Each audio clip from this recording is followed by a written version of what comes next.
सागर बूंद समाय में शास्ता और सिद्धांत की बात चल रही है। शास्ता और शासन की चर्चा में जिन सिद्धांतों का प्रतिपादन हो रहा है वो अद्भुत हैं, अलौकिक हैं। गुरुवर आचार्य श्री अपने प्रवचनों में जिन बिंदुओं को रखते हैं वो समसामयिक प्रासंगिक होते हैं। ऐसे बिंदुओं को मैं बोध वाक्य कहता हूं। अगला बोध वाक्य है, जैन शासन में जो पंथ चलते हैं। क्या?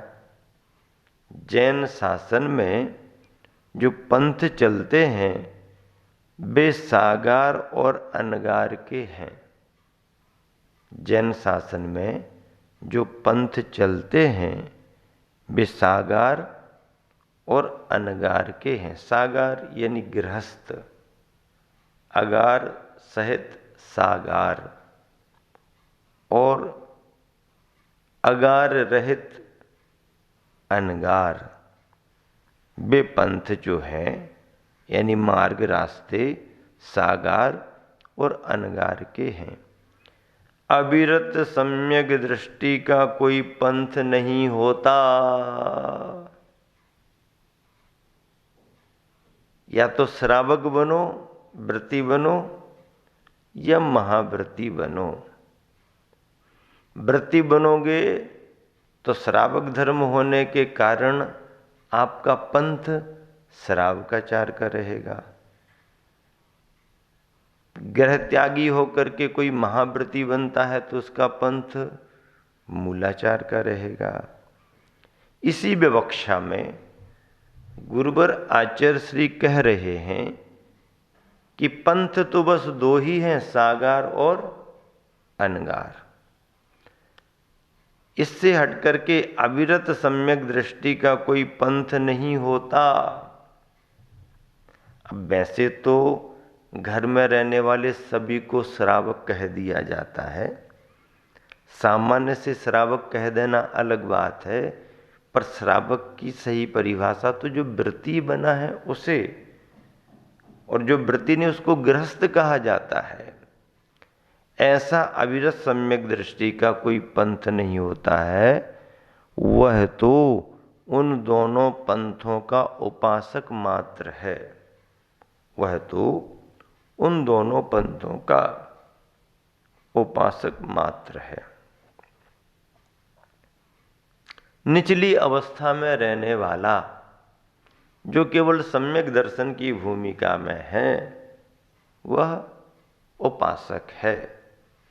अभी उसके पास मार्ग नहीं है। कुछ तो मार्ग होगा, श्रद्धांत तो उसका जम गया है। श्रद्धांत जमने अकेले को मार्ग नहीं कहते।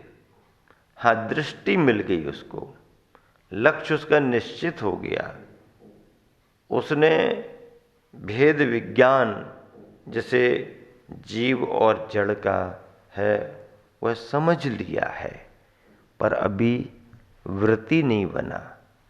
फिर महाराज जी जगन कहें अविरत सम्यक दृष्टि तीनों से उमकचारी भी तो लिखा है। अरे वो कह दिया है, वो समझाने के लिए है तुम लोगों को, लेकिन अभी उसने चलना शुरू नहीं किया। वो तो पूजा कर रहा है, भक्ति कर रहा है, वैयावृत्ति में लगा हुआ है। अभी वह उपासना कर रहा है। श्रावकाचार का श्रावक धर्म, सागर धर्म तब आएगा जब वह व्रतों को ग्रहण करेगा, व्रती बनेगा। इसलिए अविरत सम्यक दृष्टि को दोनों पंथों का उपासक कहा है। उपासना मात्र कर रहा है बस। जिन भगवान की उपासना करने वाले जैन माने जाते हैं। क्या? जिन भगवान की उपासना करने वाले जैन माने जाते हैं, यानी हमारे साथ ऐसे भगवान का नाम जुड़ा हुआ है। कितनी बढ़िया बात कही जा रही है। जिन भगवान की उपासना करने वाले जैन माने जाते हैं, यानी हमारे साथ ऐसे भगवान का नाम जुड़ा हुआ है जो राग द्वेष, विषय कसाय और आरंभ परिग्रह से रहित हैं। राग द्वेष, विषय कसाय और आरंभ परिग्रह से रहित हैं, ऐसे जिन भगवान की उपासना करने वाले जैन माने जाते हैं। जिन जिनेंद्र भगवान की उपासना यानी उनकी भक्ति, उनकी पूजा आदि आदि, वो जैन माने जाते हैं। कैसे हैं वे भगवान? राग द्वेष से परे हैं। कैसे हैं वे भगवान? कैसे हैं? बोलो। राग द्वेष से परे हैं। कैसे हैं वे भगवान? राग द्वेष से परे हैं। विषय कसायों और आरंभ परिग्रह से रहित हैं। विषय कसायों से रहित हैं और आरंभ परिग्रह से भी रहित हैं। विषय कसाई क्या कहलाते हैं? पंचेंद्रीय विषयों को विषय कहते हैं। और पंचेंद्रीय की पूर्ति के लिए जो इष्ट सामग्रियां होती हैं, उनको पंचेंद्रीय की सामग्री कहते हैं। विषय कसाई किसे कहते हैं? कस्यते इति कसायः, जो आत्मा के परिणामों को कसती रहती है, कसती रहती है। कसने में क्या होता है? किसी को कसो तो उसको तकलीफ होती है। तो ये कसाई के भाव जो हैं, ये आत्मा के परिणामों को कसते रहते हैं। क्या करते रहते हैं? आत्मा के परिणामों को कसते रहते हैं। कस्यते इति कसायः, कसाय जीव के परिणामों को कसती है। आरंभ और परिग्रह क्या है? आरंभ आजीविका का साधन है। आजीविका के उपार्जन में आरंभ की बड़ी भूमिका है। बिना आरंभ को स्वीकार किए आपकी आजीविका आगे नहीं बढ़ सकती है। आजीविका क्या है गृहस्थ की? आजीविका क्या है? आजीविका कहते किसे हैं? जीवन चलाने योग्य साधन सामग्रियों को आजीविका कहते हैं। गृहस्थ की गाड़ी को आगे बढ़ाने के लिए जिन जिन आवश्यकताओं की पूर्ति करना पड़ती है, वो आजीविका कहलाती है। ऐसी आजीविका में या तो खेती किसानी आएगी, या धंधा नौकरी आएगी, या सर्विस आएगी। व्यापार, सर्विस, नौकरी और खेतीबाड़ी, ये धनोपार्जन के साधन हैं। गृहस्थ को धन की आवश्यकता पड़ती है। धन की आवश्यकता पड़ती है गृहस्थ को। अब जब धन की आवश्यकता पड़ती है तो कहाँ से कमाएगा? गृहस्थ कोई चक्रवर्ती बन के तो आए नहीं है कि 9 निधियां और 14 रतन उनको मिल गए, निश्चिंत रहो। नहीं, कैसे निश्चिंत रहेगा? या तो धंधा करेगा, खेती करेगा, सर्विस करेगा। अब धंधा जम नहीं रहा, नौकरी चली गई, खेतीबाड़ी है नहीं, फिर क्या करेगा? अब महाराज जी कोई बात नहीं, रखा है जितना है उतना ही बहुत है। ठीक है, संतोषी प्राणी की पहचान है कि यदि तुरंत में कुछ नहीं है तो परिणामों में आकुलता मत करो।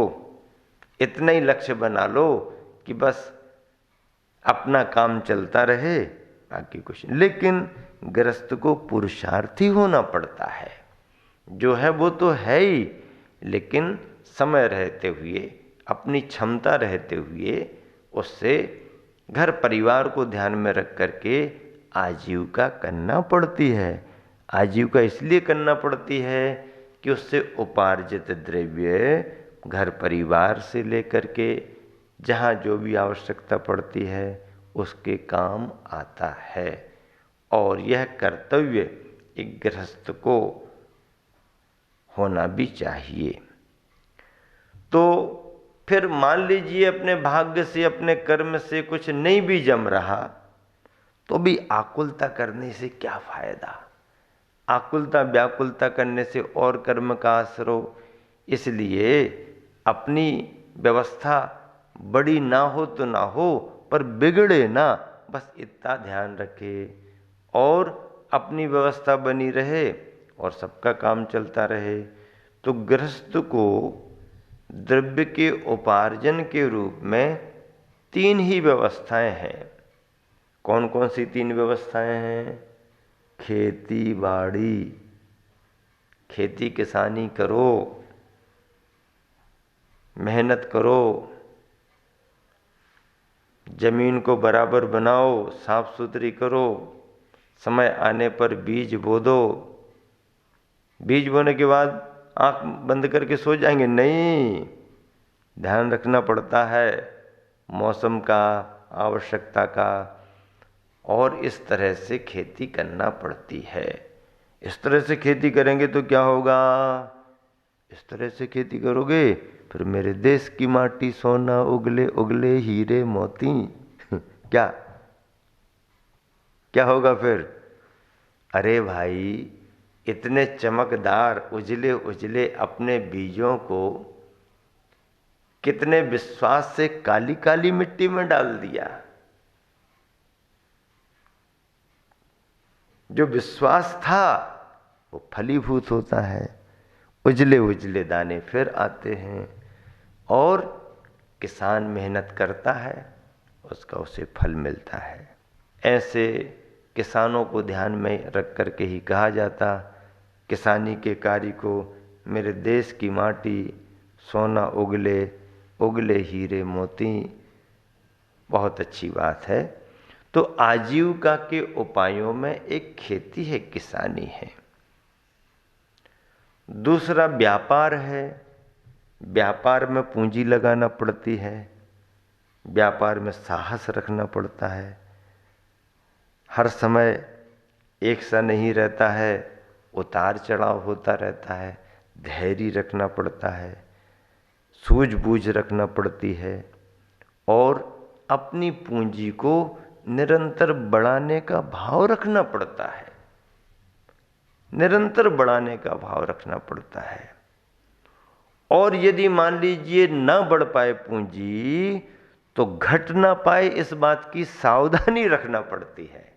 हाँ, बढ़ाने का तो उपाय करना पड़ता है, पर मान लो कभी ना बढ़ पाए तो ना बढ़ पाए तो ना बढ़ पाए, लेकिन घट भी ना पाए इस बात की सावधानी भी रखना पड़ती है, तभी व्यापारी सफल होता है। हाँ, सफलता के सूत्र हैं ये। नहीं बढ़ रहा तो कोई बात नहीं, हम घटने भी नहीं देंगे। जितनी पूंजी है उतनी बराबर बना करके रखेंगे तो व्यापारी फिर टिका रहता है। इस तरह से व्यापार और सर्विस, सेवा, समय देना, कार्य करने में मदद करना, सरकारी हो चाहे प्राइवेट हो, सर्विस, तीनों ही आजीविका के उपाय हैं। ऐसे आजीविका के उपाय आरंभ में आते हैं, आरंभ सारंभ में आते हैं।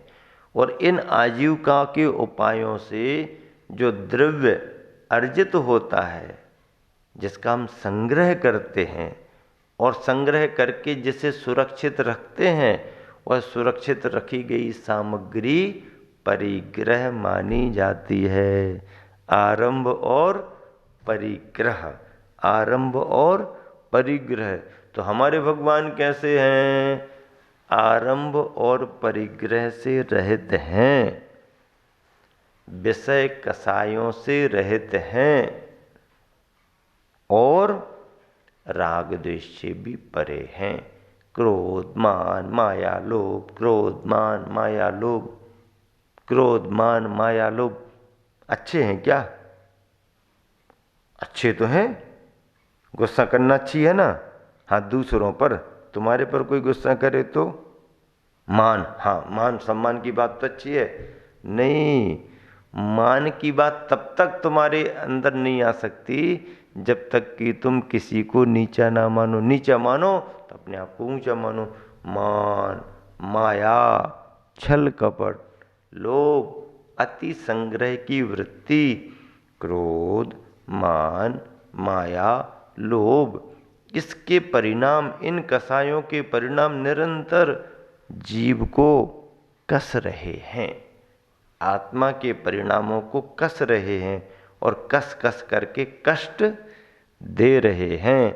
तो ऐसे भगवान जिनकी चर्चा चले, जो राग द्वेष, विषय कसाय और आरंभ परिग्रह से रहते हैं, कहने का तात्पर्य यह है कि यदि हम जैन हैं तो जैनों जैसा कार्य भी होना चाहिए। यदि हम जैन हैं तो जैनों जैसा कार्य भी होना चाहिए। जिनोपदिष्ट सिद्धांतों का अनुकरण भी करना चाहिए। जिनोपदिष्ट, उपदिष्ट उपदेशित, किसके द्वारा? जिनके द्वारा। तो जिन जिनेंद्रों के द्वारा उपदिष्ट, उनके द्वारा कहा हुआ जो सिद्धांत है, उन सिद्धांतों का अनुकरण भी करना चाहिए। अनुकरण करने का मतलब उसे स्वीकार करना, उसे स्वीकार करना अनुकरण माना जाता है। और जिनेंद्र भगवान के सिद्धांतों का अनुकरण करने वाला ही फिर आगे चल करके जिन भगवान बनता है। हम भगवान की जय जयकार तो करते रहें, जय हो जय हो जय हो जय हो जय हो, करते रहो जय हो जय हो। भगवान की जय जयकार ही नहीं, भगवान के सिद्धांतों को स्वीकार भी करना पड़ेगा। हाँ, जयकार जयकार अपनी जगह है, पर सारा समय जयकार जयकार में ही निकल जाए और भगवान की कोई भी बात हम स्वीकार ना करें तो काम नहीं बनेगा। भगवान को तो हम मान ही रहे हैं, भगवान की भी मानना शुरू करें। भगवान को तो मान रहे हैं, भगवान की बात भी मानना स्वीकार करें, इसी में हमारा कल्याण है।